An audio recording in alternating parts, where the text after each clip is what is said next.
पूर्णिया के कसबा विधानसभा के समरसेल में उपस्थित हैं और यहाँ के हम कुछ बिहार के बारे में और एनडीए और महागठबंधन के बारे में कुछ जानकारी लेना चाहते हैं जो समरसेल के संयोजक हैं भैया जी।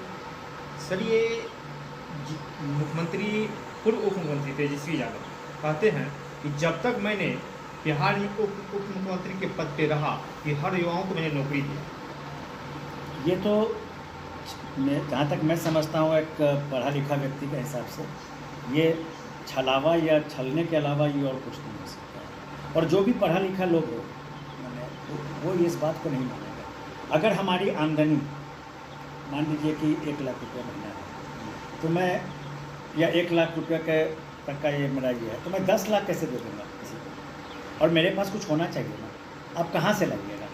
तो वो जो पढ़े लिखे लोग हैं वो जानते हैं। ये वैसी तरह का जुमला हो गया जैसे मोदी जी के बारे में लोग 2014 में कहते थे कि काला धन आएगा तो माने इतना हो जाएगा कि अगर हम लोग 15 लाख भी बांटेंगे तो भी कम पड़ेगा। तेजस्वी यादव के भाई तेज प्रताप भी अपने भाई पे आरोप लगा रहे हैं। वो तो नॉमिनी फेल हैं, हाँ, और जिस जगह पे तेजस्वी खड़े हैं वहाँ पे एक कैंडिडेट खड़े हैं ब्लैक बोर्ड छाप जो तेज प्रताप के पार्टी से हैं। वो MBBS करके डबल MSc के आगे बैठे हुए हैं और वहाँ विपक्ष बता रहे हैं एक तरफ नमी फेल एक तरफ डबल MA का कैंडिडेट। इसमें क्या नहीं, अगर कोई इस टाइप का प्रत्याशी है चाहे कोई भी पार्टी से हो, और जहाँ तक इन दोनों महागठबंधन ये जो लालू प्रसाद के 2 पुत्रों की बात आप कर रहे हैं उसमें से जहाँ तक मुझे मालूम है वो तेज प्रताप शायद इनसे ज़्यादा पढ़े लिखे हैं तेजस्वी से। तेजस्वी को इस बात का तो नुकसान है ही क्योंकि आप पूर्व मुख्यमंत्री आपके माता पिता दोनों मुख्यमंत्री रह चुके हैं, आपके पास सभी सुविधाएं हैं और उसके बाद भी अगर आप इंडिया के बेस्ट स्कूल्स में से एक हमारे DPS RK में आप पढ़ रहे थे, उसके बाद भी आप अगर मैट्रिक पास नहीं कर पाए या आपने नहीं किया, ये आपका शिक्षा के प्रति आपका प्रतिबद्धता को दिखाता है कि आप कितने प्रतिबद्ध हैं शिक्षित होने के लिए। तो एक और तो अब लोग जो उनके आलोचक हैं वो ये तो कहते ही हैं कि भाई जो पढ़ा लिखा ही नहीं है वो ये नौकरी लाने के बाद कहाँ से आया, वो क्या समझेगा। और कल मैं एक बहुत अच्छा डिबेट देख रहा था टीवी पर जिसमें एक वरिष्ठ पत्रकार है मनीष कुमार जी जो कैपिटल TV करके एक है चैनल, उसके प्रबंध निदेशक हैं या कुछ है, प्रबंध संपादक हैं। वो कह रहे थे कि एक्चुअली क्या है कि अभी जो पार्टियों के साथ क्या हुआ है कि जो राजनीतिक दल एक है पर उन्होंने अपना प्रचार के लिए मार्केटिंग फर्म्स को दे दिया, मार्केटिंग कंपनीज को दे दिया अपने बारे में बढ़ चढ़ के बताने के लिए। तो ये मार्केटिंग बेसिकली मैं मार्केट सब बात दिखा रहा हूँ सबको।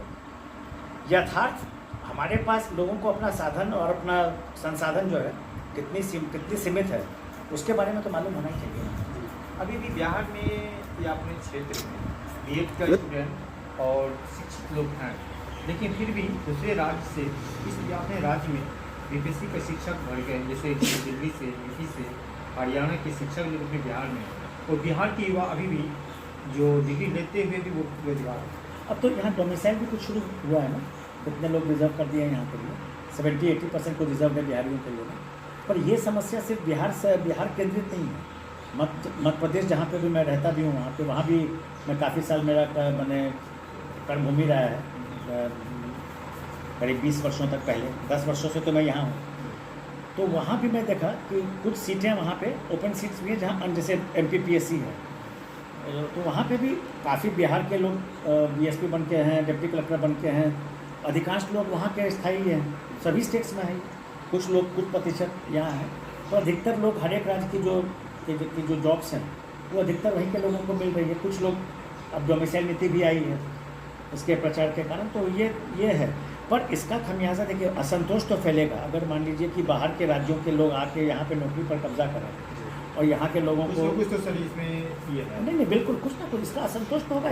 इसको भुनाएंगे भी, जैसे तेजस्वी यादव या महागठबंधन उसको भुनाने की चेष्टा भी कर रहे हैं, लेकिन उनके पास वो एक सब्ज़बाग दिखा रहे जहाँ तक मेरा अनुमान है, क्या कि उतनी जॉब्स क्रिएशन कहाँ से करेंगे आप। अगर वो कहते हैं उनकी प्रवक्ता को मैं सुन रहा था तो वो कह रही थी कि हम एग्रो बेस्ड इंडस्ट्री लाएंगे, जो शाही लीची है तो एग्रो प्रोसेसिंग यूनिट्स रखेंगे, मखाना का फैक्ट्री डालेंगे। ये तो सरकारी नौकरी नहीं होगी, या तो सरकार खोलेगी ये फैक्ट्रीज और तभी तो जॉब्स क्रिएट होगा। वो तेजस्वी यादव कह रहे हैं कि सर मेरी सरकार बनी तो जिस घर में सरकारी नौकरी नहीं है हर घर को मैंने नौकरी दूंगा। नहीं नहीं, ये तो ठीक है, ये चुनाव के समय हम लोग वादा करते ही हैं, झूठ बोलना भी एक कला है और हम लोग को बोलना भी चाहिए। सबसे बड़ी मुद्दा है कि एशिया की सबसे बड़े चीनी मिल जो पुणे जिला के वरुणकी में, जो 100 एकड़ की ज़मीन में थे, जो एशिया का सबसे बड़ा चीनी मिल था, जिससे बहुत सी लोगों को रोजगार मिलता था। और जब भी लोकसभा या विधानसभा आते थे तो वो कहते थे कि चालू हो जाएंगे। और मेरे पूर्णिया जिला में गन्ना मंत्री भी बीमा भर दिला चुकी है, सिर्फ आश्वासन मिला है, लेकिन अभी तक वो चालू होने के बजाय वो कबाड़ी खाना में तब्दील हो गया। ये तो देखिए, इसका ये तो जितना अपना राजनीतिक वर्ण है या राजनीतिक पॉलिटिकल क्लास जो है, इनका सामूहिक विफलता है ये हम ये नहीं कह सकते हैं कि ये नहीं कह सकते कि सरकारों ने ऐसा किया, वैसा किया, ये किया, वो किया।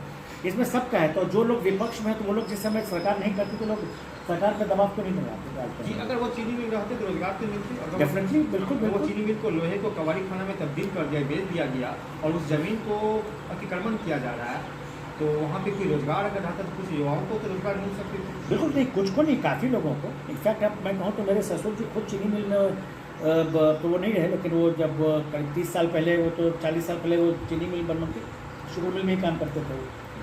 तो रोज़गार मिलता ही था लोगों के घर में, उसके कारण लोग शिक्षित भी हुए, बच्चे लोग अच्छी अच्छी जगह पढ़ाई भी कर पाए। वो तो करना चाहिए भाई। तो जैसा कि मैंने, ऐसा लग रहा है सरकार के यहाँ पे कुछ असफलता है। नहीं, घोर असफलता है। कहाँ की बनमनकी के बीजेपी के विधायक 4 टर्म रह चुके हैं, कृष्ण कुमार वार्ता। नहीं, कृष्ण कुमार जी को भी इस बात का जवाब तो देना ही पड़ेगा कि आपने क्यों नहीं कर पाया, क्या था, आपने क्यों नहीं किया। और सिर्फ उनको दोषारोपण सिर्फ कृष्ण जी पर नहीं करना चाहिए, जो विपक्ष के जो विपक्षी दल हैं उन पर भी दोष होना चाहिए कि आपने इतना दबाव क्यों नहीं बनाया उन पर, वो करवाया। आप दबाव जो है सिर्फ चुनाव के वक्त क्यों बना रहे हैं? जिस समय आप चुनाव हारे, अगर आज मैं ही चुनाव लड़ जाऊँ यहाँ से और मैं हार जाऊँ और उसके बाद फिर देखा जाएगा अगला चुनाव। अगर मैं हारने के बाद भी सक्रिय रहूँ सार्वजनिक जीवन में, तो ये दबाव बनाना मेरे लिए बहुत ज़रूरी है। आज जैसे एयरपोर्ट खुला पूर्णिया में, अब उससे रोज़गार जनरेशन भी होगा। अब उसके पीछे चाहे जिसके कारण हो, एक तो पब्लिक का दबाव था, जैसे उसमें मैं आदरणीय विजय कुमार श्रीवास्तव जी बहुत प्रखर रूप से, मुखर रूप से उसके लिए आंदोलित थे, काफ़ी उन्होंने ये किया। बाद में कुछ राजनीतिक दल जैसे पप्पू यादव भी अपना क्रेडिट लेते हैं कि हमने भी बहुत आवाज़ उठाया एयरपोर्ट के लिए और काफ़ी, और उसमें कुछ सत्यता भी होगी। लेकिन आज पब्लिक के सामने जब वो आ गया स्थापित होकर, तो उसमें एक तो दिल्ली जाना आसान हो गया, एक तो कलकत्ता जाना आसान हो गया, और काफ़ी भर के फ्लाइट जा रही है यहाँ से, तो कुछ रोजगार भी तो वहाँ पे आ ही रहा है। अभी लोकसभा या विधानसभा में बोलते हैं कि मतदान या वोट मांगने के लिए मोदी जी या अमित शाह बिहार आते हैं, लेकिन बिहार से वोट लेते हैं, लेकिन इसकी विकास गुजरात में होती है। अगर गुजरात में इतनी फैक्ट्री है, इतनी कंपनी है, तो बिहार में इतनी फैक्ट्री कंपनी क्यों लग रही है? नहीं, इसका ये मेरे ख्याल से दोषारोपण सही नहीं होगा। तो बिहार में भी सर दृष्टि रखनी चाहिए। नहीं है, लेकिन जैसे इथेनॉल की फैक्ट्री अपने बड़ौदा में ही आई है, इंडिया मैंने बिहार की फर्स्ट। तो इथेनॉल की फैक्ट्री से रहने से आसपास के किसानों के बोलने कि हमें इससे लॉस है, हमारी फसल इससे बर्बाद हो रही है इसके पानी से। नहीं, देखिए, कोई भी अगर जो भी फैक्ट्री लगाए, आज मैं कपड़ा उद्योग लगा लेता हूँ यहाँ पर टेक्सटाइल, वहाँ भी यही समस्या आएगी, वाटर डिस्चार्ज तो होगा ही वहाँ से, और जो वाटर डिस्चार्ज होगा उससे बहुत सारी फसल का नुकसान होगा, और पानी में बोलेगा कि पानी ये दूषित हो जाएगा, जल दूषित होगा। बिहार में सर फैक्ट्री या कंपनी रहनी चाहिए? नहीं, बिल्कुल होना चाहिए, बिल्कुल होना चाहिए। देखिए, किसी भी इसमें जैसे फैक्ट्री लगेगा, आप माने ये तो देखिए दुष्प्रचार है कि माने वहाँ आएगा तो ये होगा, उसके लिए सरकार माने काफ़ी सारे उसमें चेक्स एंड बैलेंसेस भी तो है। आज कोई फैक्ट्री इथेनॉल है तो ETP प्लांट लगाते हैं। ETP क्या होगा? Effluent treatment plant. एक तरह अभी साहब कहते हैं कि बिहार में उतनी जमीन नहीं है जहाँ पे मैंने फैक्ट्री। ये तो दुष्प्रचार। फिर 1000 एकड़ कैसे चला गया इसमें? पीरपैंती में जो दिया गया है, जो लोग प्रचार कर रहे हैं कि अडानी को दे दिया गया है, तो यहाँ तो ज़मीन ही ज़मीन है। लोग अगर ये कहते हैं यहाँ ज़मीन नहीं है, ये तो उनको मिसकोट किया गया है, या तो ज्ञान का अभाव है। यहाँ तो ज़मीन ही तो है, और है क्या यहाँ? और उस ज़मीन का प्रयोग करके आप बहुत सारे संयंत्र लगा सकते हैं, और संयंत्र में अगर जल का दोष हो या इसका ये हो, तो वहाँ पे मैं कह रहा हूँ कि जैसे मैं MP में रहा था, और मैं एक शराब की कंपनी में भी नौकरी किया हूँ, और मैं सोयाबीन कंपनी में भी था, और मैं कपड़ा उद्योग में भी वाइस प्रेसिडेंट रहा। तो सब जगह जो मैंने देखा वहाँ पे कि एक ही समस्या थी, जो डिस्चार्ज होता था जो गंदा पानी का, और ये जो है उसको मैनेज करने के लिए इन लोग बंद बनाते थे, वहाँ उसी में वाटर को डिस्चार्ज करते थे, और वहाँ से उसको ट्रीटमेंट करके उसको वो लोग बायो फर्टिलाइज़र भी बनाते थे, वर्मी कंपोस्ट बनाते थे उससे, और उसको लेके वहाँ के गाँवों के बीच में उस वर्मी कंपोस्ट को दिया जाता था। और दूसरा एक चीज़ था, उन लोगों ने जैसे हमारे जो टेक्सटाइल यूनिट था उसमें उन्होंने क्या कहा कि उन्होंने जैविक का बोला कि हम लोग जैविक कपड़ा बनाएंगे।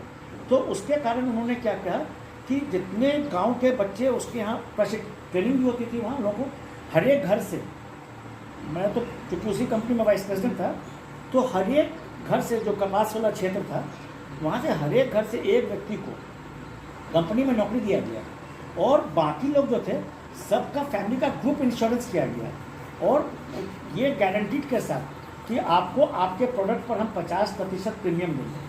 तो जो फसल 100 रुपया में ये मार्केट में मंडी में बेचते थे वो 150 रुपया में कंपनी उनसे खरीदती थी, और ऐसे करते हुए 50,000 हेक्टेयर में उन्होंने ये चीज़ को लगाया था, और उसी प्रकार का कोई मॉडल अपने को यहाँ भी लगाना होगा। आज पुणे जिला में समरसेल में लोग बैठे हुए थे, जहाँ बिहार के विकास के बारे में कुछ जानकारी मिली, जो समरसेल के संयोजक हैं, बहुत अच्छी लगी।